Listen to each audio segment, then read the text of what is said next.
আজকের সকল পত্রিকার প্রায় প্রধান শিরোনাম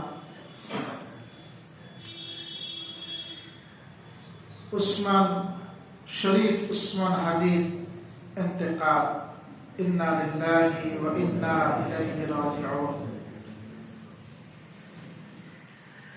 সবাই বাংলাদেশে এই বিষয়টা নিয়েই আলোচনা। গত জুমার দিনে জুমার নামাজের উপরে সে জুমার নামাজও আদায় করেছে, 5 ওয়াক্ত নামাজী ছিলেন। যে মাদ্রাসায় পড়েছে ঝালকাঠি এনএস কামিল মাদ্রাসা, আমি একবার সেখানে মাদ্রাসার বোর্ড পরীক্ষার পরিদর্শনে গিয়েছিলাম। ওখানে কওমি শাখা আছে। ওই মাদ্রাসার এমন আবু বাখলা, খুব মেধাবী, পড়াশোনা, খুব মেধাবী ছাত্র ছিলেন। মাত্র 32 বছর বা কিছু বেশি, 93 সালের জন্ম। প্রকাশ্য দিবালোকে কাছ থেকে গুলি করে হত্যা করা হয়েছে। সমস্ত বাংলাদেশের মানুষ যাদের অন্তরে বিবেক আছে, মনুষ্যত্ব আছে, প্রত্যেকে এই হত্যাকাণ্ডে, এই নির্মম ছোট মাসুম বাচ্চা আছে, না সবাই খুবই ব্যথিত। সকলের হৃদয় ক্ষরণ হচ্ছে, চোখ থেকে অশ্রু প্রবাহিত হচ্ছে। এরকম টকবগে যুবক, যার অন্তরে দেশপ্রেম, দেশের ভালোবাসা, এইভাবে তিনি চলে গেছেন। কিন্তু কিছু বিষয় এমন ভাবে রেখে গেছেন, সে সবসময় বলতো, আমি শাহাদতের মৃত্যু চাই, আমি শহীদ হতে চাই। তার মধ্যে এত সাহস। আমরা সাহাবীদের বিভিন্ন জীবনী পড়ছি। সাহাবীদের জীবনী পড়লে বড় আশ্চর্য লাগে, কি এত সাহস কেন? 4th হিজরিতে ইসলামের ইতিহাসে একটা অত্যন্ত মর্মান্তিক ঘটনা ঘটে যায়। ইতিহাসের পাতায় এই যুদ্ধকে বলা হয় বীরে বাউনের ঘটনা। নবীজির কাছে এক ব্যক্তি এসে আরজ করে, আমাদেরকে কিছু লোক দেন, আমাদের এলাকাতে কোরআন শিক্ষা দিবে, দাওয়াতের কাজ করবে। আল্লাহ রাসূল 70 জন সাহাবীকে বাছাই করলেন। প্রত্যেকেই কোরআনের হাফেজ ছিলেন, কারি ছিলেন। এই 70 জনের দলকে এই জন্য বলা হয় সারিয়াতুল কুররা, কারীদের সারিয়া, কারীদের দল। এনারা যখন রওনা হয়ে যান, নবীজি একটি চিঠি দিয়েছিলেন হযরত আনাস রাদিয়াল্লাহু তাআলা আনহুর মামা হারাম বিন মিলহানের হাতে। হারাম বিন মিলহান চিঠিটি দিয়ে বলেছিলেন, তোমরা যখন যাবে, প্রতিমধ্যে ওই এলাকার নেতা আমির ইবনে তুফাইল, তার কাছে চিঠিটা পৌঁছে দেবে। হারাম বিন মিলহান চিঠিটা নিয়ে 70 জন একসাথে যাওয়া সমীচীন মনে করলেন না। সাথী ভাইদেরকে দূরে রেখে, কাছে রেখে তিনি একা গেলেন চিঠিটা নিয়ে। রাসূলের চিঠি ভাষ্য থাকতো খুবই সহজ সরল, সংক্ষেপ। আল্লাহ রাসূল চিঠিতে ইসলামের দাওয়াত দিতেন। এমন একটা সাদামাটা চিঠি হারাম বিন মিলহান যখন আমির ইবনে তুফাইলের হাতে দিল,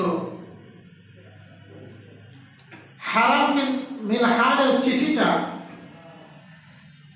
ও পড়ার প্রয়োজন অনুভব করলো না। আমির ইশারা করলো পিছন দিক থেকে তীর নিক্ষেপের, বর্ষা নিক্ষেপ। তার হুকুম তামিল করে পিছন দিক থেকে বড় বর্ষা ধারালো আঘাত করা হলো। যারা আল্লাহ পথের মুজাহিদ, যারা আল্লাহকে ছাড়া কাউকে ভয় করে না, এদেরকে পিছন দিক থেকে আঘাত করা হয়। বর্ষাটা আমার পিছন দিক থেকে ঢুকে সামনে থেকে বের হয়ে গেল, এত জোরে মারছে, আর সিনা দিয়ে দম দম করে রক্ত বের হতে লাগলো। এই অবস্থায় একজন মানুষ কি হয়? কি কর্তব্য বিমূঢ় হয়ে যায়, হতাশা বিরাজ করে। কিন্তু হারাম বিন মিলহানের যে কিতাবে ইতিহাস আসছে, হারাম বিন মিলহান ওই রক্তগুলো এখান থেকে হাতে মাখলেন, এরপরে ওই রক্ত মুখে মাখলেন, আর হারাম বিন মিলহানের জবান থেকে বের হলো ফুস্তু আরাব্বিল কাবা, কাবার রবের কসম, আমি হারাম সফল হয়ে গেছি, আমি হারাম সফল হয়ে গেছি। আমি সারা জীবন যে শাহাদাতের তামান্না দেখতাম, শাহাদাতের তামান্না কামনা করতাম, নবীর জবান থেকে যেই প্রশংসা, শহীদের যেই মর্যাদা শুনেছি, আল্লাহ তাআলা কোরআনে বলেন, ওয়ালা তাহসাবান্নাল্লাযীনা কুতিলু ফী সাবিলিল্লাহি আমওয়াতা বাল আহইয়াউন ইনদা রাব্বিহিম ইউরযাকুন। তোমরা মনে করো না যারা আল্লাহর রাস্তায় নিহত হয় তারা মৃত, বরং তারা জীবিত, তাদের রবের কাছে তারা রিজিক প্রাপ্ত। সুবহানাল্লাহ। এই আয়াতের ব্যাখ্যা আমার নবী বলেন, যখন কোন মানুষ আল্লাহর রাস্তায় শহীদ হয়, ওই শহীদের রূহটা একটা সবুজ পাখির ভিতরে আল্লাহ তাআলা দান করে। আল্লাহ পাকের আরশের ঠিক নিচে তাদের জন্য আলোকময় জায়গা করা হয়, আবাস স্থান করা হয়। এই শহীদদের রূহ পাখির ভিতরে থেকে সব জান্নাতে শুধু ঘোরাফেরা করে, জান্নাতের নাজ নিয়ামত অবলোকন করে, জান্নাতের ফল থেকে খাবার গ্রহণ করে। আবার যখন সময় হয়, ঠিক আল্লাহর আরশের নিচে তাদের জন্য বিশেষভাবে বানানো আবাস স্থানে যে তারা আরাম করে। আল্লাহ পাক তাদেরকে বলেন, ডেকে বলেন, মিশকাতের হাদিস, তাদেরকে ডেকে বলেন কিতাবুল জিহাদ, কিতাবুল জিহাদ, জিহাদ একটা অধ্যায় মিশকাত শরীফে। ওর যে অধ্যায়গুলো আছে আপনারা পড়বেন, দেখবেন শহীদের কত ফজিলত আছে। তো ওই জান্নাতীরা তখন বলতে থাকে, ওই ফেরেশতা, ওই পাখির মধ্যে যারা রূহ আছে, শহীদদেরকে আল্লাহ পাক বলে, তোমাদের মনের মধ্যে কোনো কামনা আছে কিনা বলো, মনের মধ্যে কোনো আশা আছে কিনা বলো। তখন ওই শহীদরা বলতে থাকে, ইয়া রাব্বে কারীম, আপনি সব মর্যাদা আমাদেরকে দিয়েছেন, আমাদের গুনাহগুলোকে মাফ করে দিয়েছেন, আপনি আমাদের উপরে সন্তুষ্ট হয়ে গিয়েছেন, এর থেকে বড় কিছু আমরা কি চেতে পারি? আমাদের চাওয়ার কিছু নাই। আল্লাহ বলবেন, না, আপনি চাও। তখন তার একটা অসম্ভব বিষয় চাবে, তখন তারা চাবে, আল্লাহ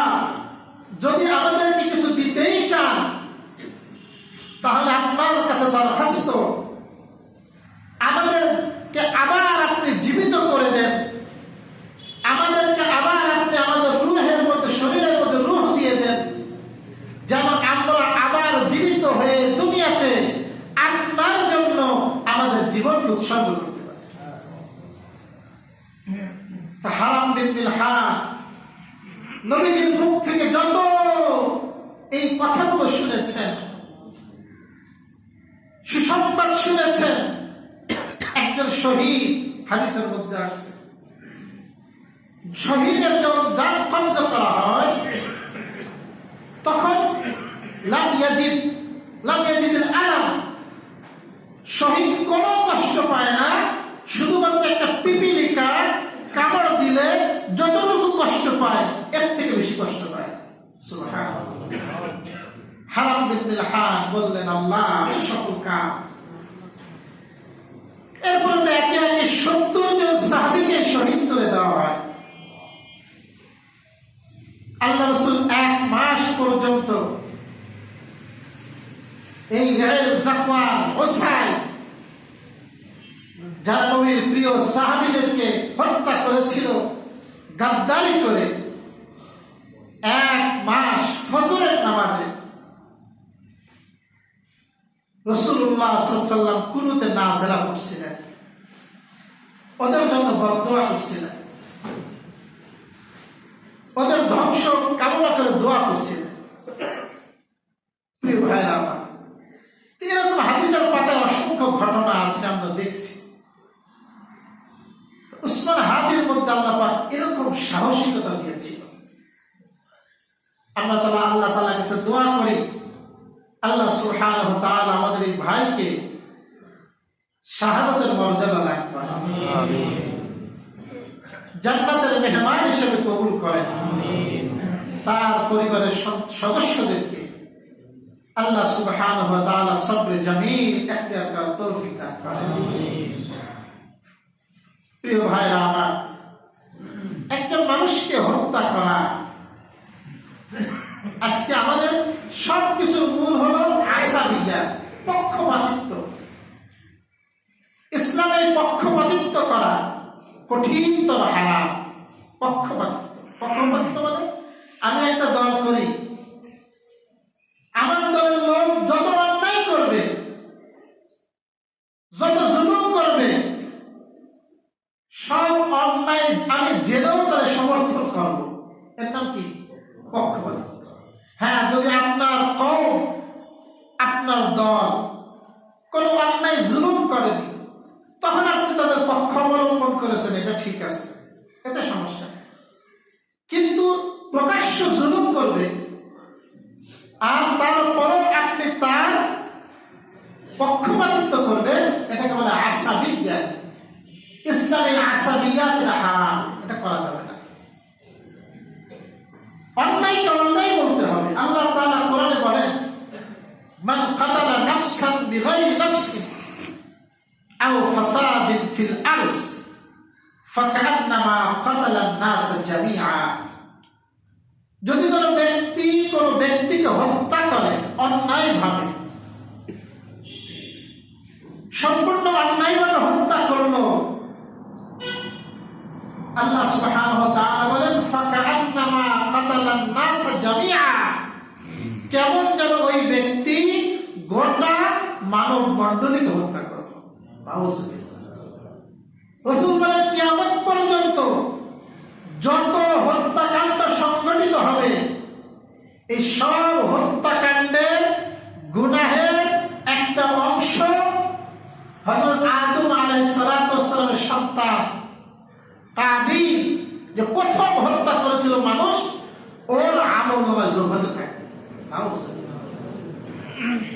প্রিয় ভাইরা আমার, রাসূলুল্লাহ সাল্লাল্লাহু আলাইহি ওয়াসাল্লাম বলেন,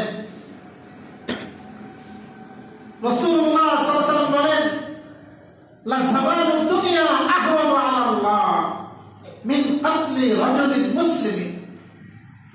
এই গোটা জগৎ ছায়া হয়ে যাওয়া, ধ্বংস হয়ে যাওয়া আল্লাহ তাআলার কাছে সহজ। একজন মুসলমান ব্যক্তিকে হত্যা করার তুলনায়। সুবহানাল্লাহ। তবে আপনি একজন মুসলমানকে হত্যা করতে পারবেন না। রাসূলুল্লাহ সাল্লাল্লাহু আলাইহি ওয়াসাল্লাম বিদায় হজ করলেন। বিদায় হজের ভাষণটা আমাদের প্রত্যেকের বারবার পড়া দরকার। পৃথিবীর ইতিহাসে শ্রেষ্ঠ ভাষণ ছিল রাসূলের বিদায় হজের ভাষণ। জামাল নবী ইন্তেকালের মাত্র কয়েক মাস আগে আরাফা ময়দানে আল্লাহ রাসূল দিয়েছিলেন। সেখানে স্পষ্ট জানিয়েছেন, খবরদার একজন মুসলমানের জান, মাল, ইজ্জত, আবরু তোমাদের জন্য হারাম করে দেওয়া হয়েছে। আপনি একজন মানুষকে যেমন হত্যা করতে পারবেন না, একজন মানুষকে আপনি অন্যায়ভাবে জুলুম, নির্যাতন এগুলো করতে পারবেন না।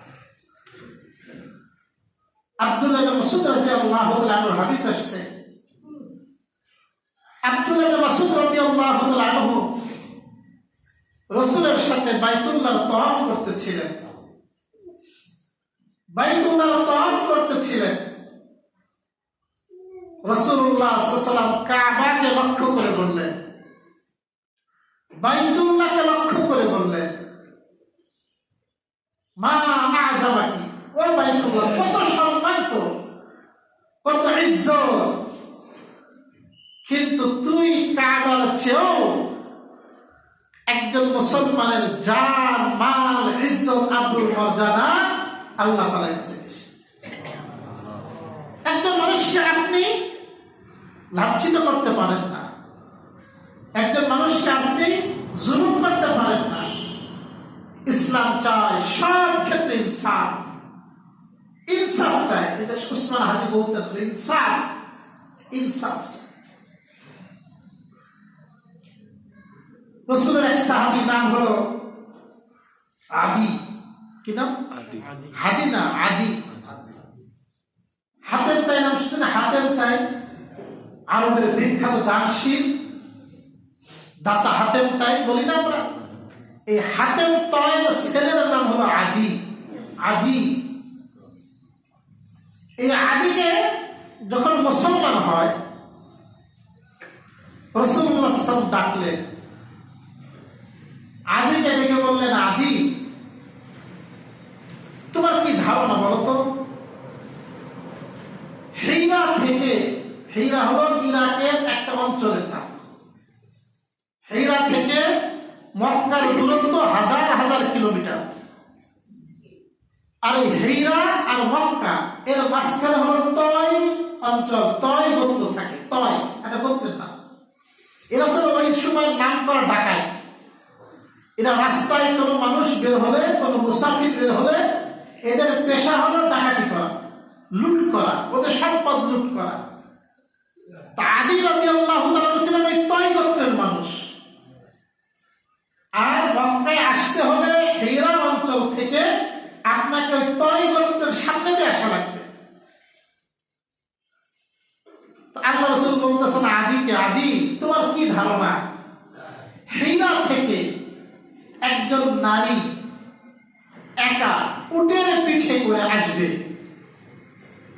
মক্কায় আসবে, বাইতুল্লাহর তাওয়াফ করবে, হজ করবে, উমরা করবে, আল্লাহর ভয় ছাড়া তার অন্তরে কোনো ভয় থাকবে না। সুবহানাল্লাহ। মানে এমন নিরাপদ, ওই জামানায় মানুষ লোকবল নিয়ে চলাও নিরাপদ মনে করতো না, লোকজন নিয়ে চলাটাও আতঙ্কের ছিল। রাসূল বলেন এমন সময় আসবে যখন সেই হিরা থেকে এত শান্তির সমাজ বিরাজ হবে, সে একাকী আসবে, বাইতুল্লাহর তাওয়াফ করবে, তার অন্তরে কোনো ভয় থাকবে না, বড় নিরাপদ থাকবে। আদি বলেন, ইয়া রাসূলুল্লাহ, তয় গোত্রের ডাকাতরা তখন কোথায় থাকবে? তয় গোত্রের ডাকাত ওদের উপর থেকেই তো আশা লাগবে, কেমনে আসবে? রাসূলুল্লাহ সাল্লাল্লাহু আলাইহি ওয়াসাল্লাম বলেন আসবে। তা আদি বলেন আমার তো তখন সংশয় ছিল, কেমনে হবে?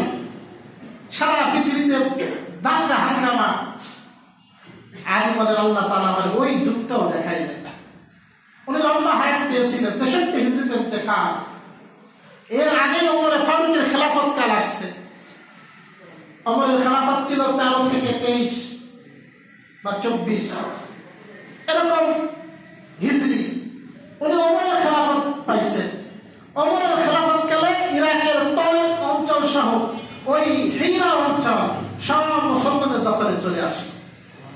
এবং উনি একদিন দেখেন এক মহিলা আসছে উটের পিঠে, বাইতুল্লাহ তাওয়াফ করলেন।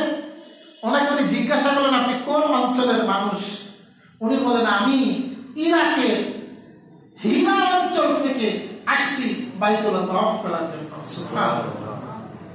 উনি বলেন, আমাকে রাসূল যে কথা বলেছিলেন ভবিষ্যৎবাণী, ইসলাম কত শান্তি চায়, ইসলাম কত কল্যাণ চায়, ইসলাম হানাহানি চায় না, ইসলাম মারামারি চায় না।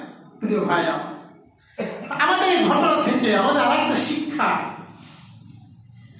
আমাদের প্রত্যেকে, তিনি যখন চলে গেছেন,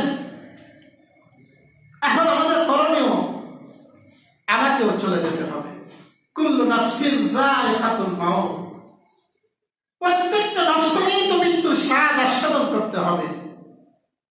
মৃত্যুর স্বাদ থেকে কেউ দূরে থাকবো না। আর কার কখন মৃত্যু আসবে এটা আমরা কেউ জানি। আমি যদি মনে করি আমার তো হায়াত এখনো আছে, এইটা ভাবার কোনো সুযোগ নাই। কার কখন কিভাবে মৃত্যু হবে কেউ বলতে পারি না। এই জন্য আল কাইয়িসু মান দানা নাফসাহু ওয়া আমিলা বিমা বা'দাল মাউত। রাসূল বলেন, বুদ্ধিমান বিচক্ষণ ওই ব্যক্তি যে নিজের ব্যাপারে সচেতন, আমি কি আমল করি, আল্লাহ পাকের ফরজ বিধান কি আমার মধ্যে আছে কিনা, আমি নামাজ আদায় করি কিনা, আমি মানুষের মাল লুটপাট করি কিনা, আমি যাকাত প্রদান করি কিনা, আমি হজ করছি কিনা। বলে আমার মধ্যে যখন আমি নিজের ব্যাপারে হিসাব দেব এবং মৃত্যুর পরে যেটা কাজে লাগবে সেইটার খবর নিব, রাসূল বলেন হলো ওই ব্যক্তি দামি। বলে তার মৃত্যু এভাবে রাস্তার পরে হতে পারে, কিন্তু সে হাসতে হাসতে মৃত্যুবরণ করবে। সুবহানাল্লাহ। চিন্তা করে দেখেন, আজকে সারা বাংলাদেশের মানুষ একজনের জন্য কাঁদতেছে। তাহলে এইটা জীবন, আসল জীবন, যে আপনি আল্লাহর সাথে মুআমালা পরিষ্কার রাখবেন, নিজে আল্লাহর কাছে পরিষ্কার থাকবেন এবং সবসময় হিসাব দিবেন আমাকে আল্লাহর কাছে যেতে হবে। আর এই পেশাদের জন্য সবচেয়ে বড় কাজ হলো আলা বিযিকরিল্লাহি তাতমাইন্নুল কুলুব। জেনে রাখো, জিকিরের দ্বারা অন্তর প্রশান্তি লাভ করে। কি হয়েছে আপনার? কি বিষয়? একটু বসেন, একটু কথা শেষ হোক, একটু বসেন, আর 10 মিনিট।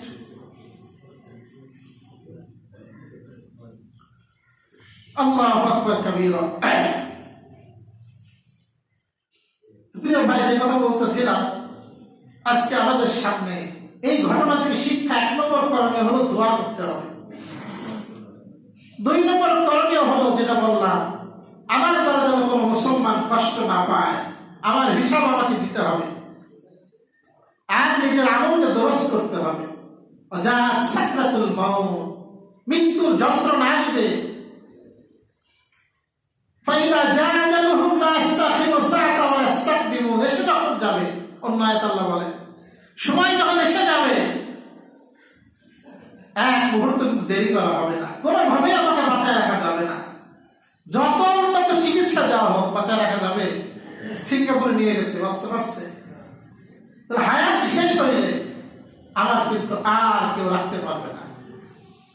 আমার কাজ হবে যে আমি মৃত্যুর আগে আমি নিজেকে প্রস্তুত করব। ইবাদত 2 প্রকার, একটা হলো আল্লাহর হক, আর একটা হলো বান্দার হক। একটা হলো আল্লাহর হক, আর একটা হলো বান্দার হক।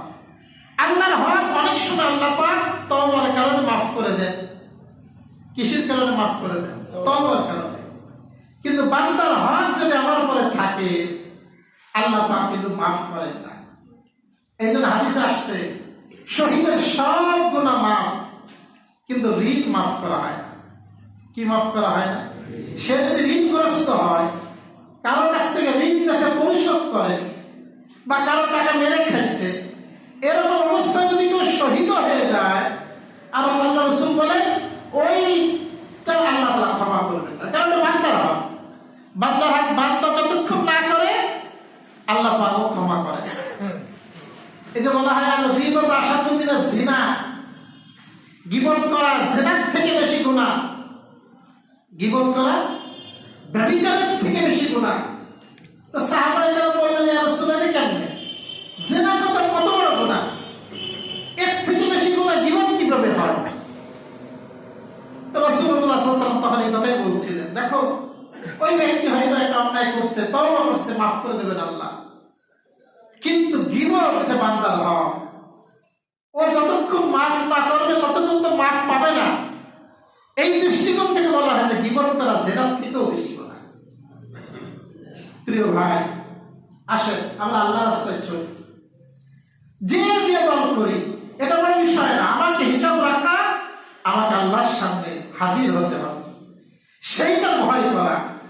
এই ভয়টা যদি আমি অন্তরে আনতে পারি, আল্লাহ পাক কোরআনে বলেন, ওয়া আম্মা মান খাফা মাকামা রাব্বিহি ওয়া নাহান নাফসা আনিল হাওয়া ফাইন্নাল জান্নাতা হিয়াল মাওয়া।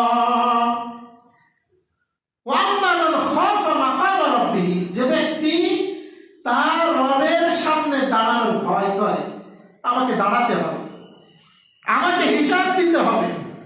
ইচ্ছা করলে আমিও পারতাম, ইচ্ছা করলে আমিও জুলুম করতে পারতাম, আমি করি নাই। এই যে আপনার চিন্তা চেতনা, আল্লাহ আমি পারতাম, কিন্তু তোমার সামনে দাঁড়াতে হবে।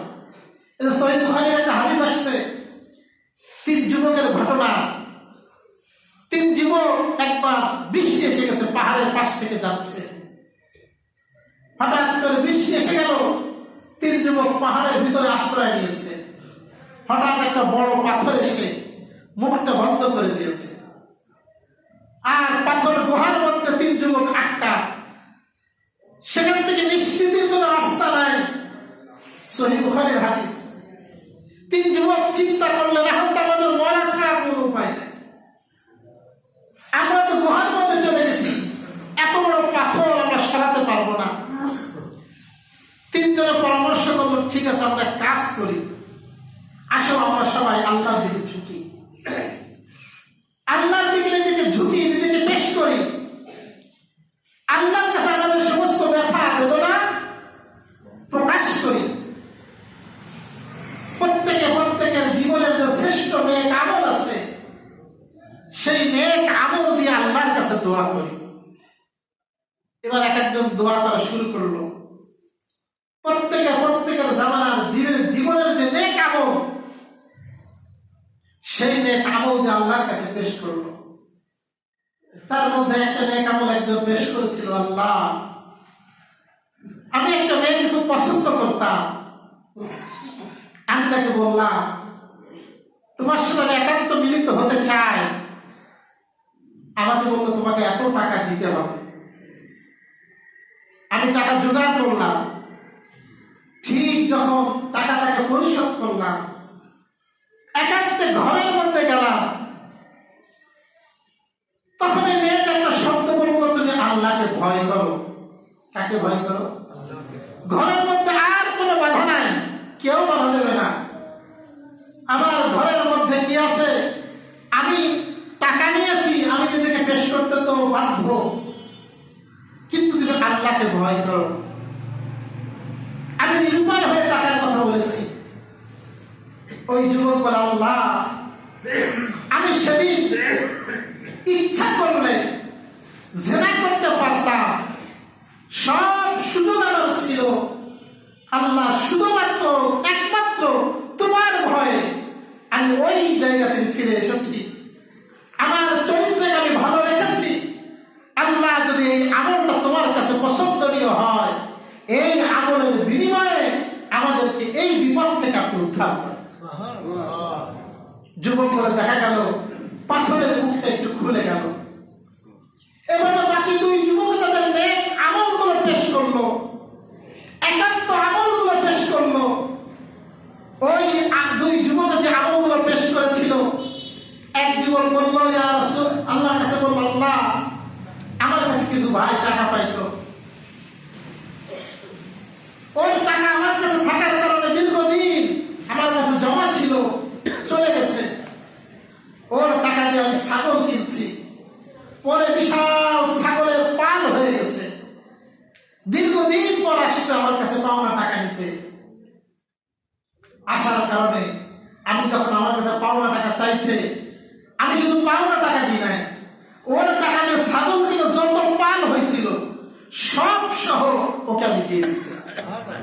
ওর পাওনা তো আমি পরিশোধ করেছি আল্লাহ, ওর টাকার মাধ্যমে যা কিছু অর্জিত হয়েছে সেইটাও তাকে দিয়ে দিয়েছিলাম। ওর মনের মধ্যে হয়তো সন্দেহ ছিল, আমি ওরা তার সাথে তামাশা করতেছি। আমি বলছি, না, এগুলো সব তোমার, তুমি এগুলো নিয়ে যাও। আল্লাহ আমি যদি না দিতাম ওর করার কিছুই ছিল না। আমি শুধুমাত্র আখিরাতের জন্য, নাজাতের জন্য, পরকালের মুক্তির জন্য আল্লাহ আমি এই কাজগুলো করেছিলাম। আল্লাহ তুমি আমাকে, আমাদেরকে এই বিপদ থেকে উদ্ধার করো। পাথরটা আরো একটু সরে গেল। এবার আরেকজন সেও দোয়া করল, আল্লাহ আমার আব্বা আম্মা ছিল বেঁচে, আমার স্ত্রীও ছিল, একসাথে থাকতাম, বাড়িতে যখন আসতাম আমার আব্বা আম্মাকে খেতে দিতাম, এরপরে আমার স্ত্রী সন্তানকে খাওয়াতাম। একদিনের ঘটনা এরকম ঘটেছে, রব্বে কারীম, আমি আসছি, আসার পরে দেখি আমার বাচ্চারা ক্ষুধায় ছটফট করতেছে। খাবার মাত্র শুধুমাত্র এক পেয়ালা দুধ, আমার স্ত্রী ক্ষুধার্ত, তার খাওয়া দরকার। ওদিকে আমার মা বাবা ঘুমায় গেছে। আমি সাধারণ নিয়ম ছিল আমার আব্বা আম্মাকে আগে খাওয়াতাম, এরপরে আমি আমার স্ত্রী সন্তানকে খাওয়াতাম। আজকের দিনে আমি আমার সন্তানকে ঘুম পাড়ায় দিলাম, স্ত্রীকে ঘুম পাড়ায় দিলাম। আমার মা জাগ্রত হলো, আমার বাবা জাগ্রত হলো, আমি তাদেরকে খাওয়ালাম, এরপরে আমি খেলাম, আমার স্ত্রী সন্তানকে খাওয়ালাম। আল্লাহ এই কাজটা তো কারোর জন্য করি নাই, আল্লাহ তোমার জন্য করেছি, তুমি তো দেখছো সবকিছু। আল্লাহ উসিলায় তুমি আমাদের এখান থেকে মুক্তি দান করো। আল্লাহ তাআলা এই দোয়ার বরকতে পাথরটা পরিপূর্ণ সরে গেল। 3 যুবক ওই গুহা থেকে তারা মুক্তি পেয়ে গেল। তো বান্দা যখন আল্লাহকে খুশি করার জন্য কাজ করে আর ওই কাজের উসিলা আল্লাহর কাছে দোয়া করে, আল্লাহ তাআলা এই আমল বড় পছন্দ করেন। এই আমল এত পছন্দ করেন, আল্লাহ তাআলা কোরআনে বলেন, ওয়া আম্মা মান খাফা মাকামা রাব্বিহি ওয়া নাহান নাফসা আনিল হাওয়া, যে ব্যক্তি আমার সামনে দাঁড়াতে হবে এইটার ভয় করে আর নিজের মনে যা চায় সেটাই করে না, অন্যায় থেকে বিরত থাকে, নিবৃত থাকে, আল্লাহ বলেন ফাইন্নাল জান্নাতা হিয়াল মাওয়া, আমি আল্লাহ ঘোষণা দিলাম ওই ব্যক্তির ঠিকানা হলো জান্নাত। ওই ব্যক্তির ঠিকানা হলো জান্নাত। এই জন্য ভয় আমাদেরকে কাকে পেতে হবে? ভয় আল্লাহকে ভয় পাওয়া, আল্লাহর ভয়ে গুনাহের থেকে বিরত থাকা। মানুষের ভয় কতটুক থাকা, পুলিশের ভয় কতটুক আপনাকে পাহারা দিবে, দুদক কতটুক পাহারা দিবে। পাহারা আমাকে মনে রাখতে হবে আমার পাশে ফেরেশতা আছে। আল্লাহ পাক সায়েব ও শহীদ রেখেছেন, কিরামান কাতিবিন রেখেছেন। আমার আমলগুলো লিপিবদ্ধ হচ্ছে আর আমাকে কিয়ামতের ময়দানে এইগুলোর হিসাব দিতে হবে। আল্লাহ তাআলা আমাদের সকলকে বোঝার তৌফিক দান করুন। প্রিয় ভাইরা আমার, এই জাতীয় প্রেক্ষাপটে অনেক সময় আমরা যাচাই না করে বিভিন্ন বাজে কথা আমরা ছড়াই। এখন তো ফেসবুকের যুগ, কোন বিষয় আমরা তদন্ত করি না, একটা সংবাদ উল্টো সংবাদ পাইছে মোবাইলে দিয়ে দেয়। রাসূলুল্লাহ সাল্লাল্লাহু আলাইহি ওয়াসাল্লাম বলেন, কাফা বিল মারই কাযিবান আই ইউহাদ্দিসা বিকুল্লি মা সামিআ। তুমি মিথ্যাবাদী হওয়ার জন্য এটাই যথেষ্ট, যা শুনবা তাই তুমি বর্ণনা করতে থাকবা। একটা কথা শুনলে আমাকে ওটাকে তদন্ত করতে হবে, যাচাই করতে হবে, ওটা সত্য না মিথ্যা, ওটা সঠিক না ভুয়া। সঠিক হলে আপনি আপনার কাছে ওটাকে প্রচার করতে পারেন, কিন্তু ভুয়া সংবাদ রটানো এটা ইসলামের বড় নিন্দনীয়। আমরা অনেক সময় ফেসবুক যারা চালায়, যা মনে চায় তাই ছাড়ে, মানে বিভিন্ন গুজব ছাড়ে। এগুলো না করা হয়, সমাজের শান্তি শৃঙ্খলা বিনষ্ট হয় এমন কোনো কাজ না করা, চেষ্টা করা শান্তি শৃঙ্খলা জন্য কাজ করা। এক হাদিসের মধ্যে আসছে, রাসূল কারীম সাল্লাল্লাহু আলাইহি ওয়াসাল্লাম বলেন, ফিতনার জামানা, যখন ফিতনা আসবে, ফিতনার জামানায় তুমি কি করবা? রাসূল একটা আমল আছে, আল কায়িদু ফিহা খায়রুম মিনাল কায়িদ। ওই সময় বসে থাকা ব্যক্তি উত্তম দাঁড়িয়ে থাকা ব্যক্তির তুলনায়। তার মানে তুমি ওই সময় তুমি বাতাস দিও না, তুমি কি দিও না, তুমি বাতাস দেওয়ার কাজ করো না, তুমি শান্তি শৃঙ্খলার জন্য চেষ্টা করো। আল্লাহ সুবহানাহু ওয়া তাআলা যে কথাগুলো বলা হলো আমাদের সকলকে বোঝার আমল করার তৌফিক দান করুন। আমিন ওয়া আখিরু দাওয়ানা।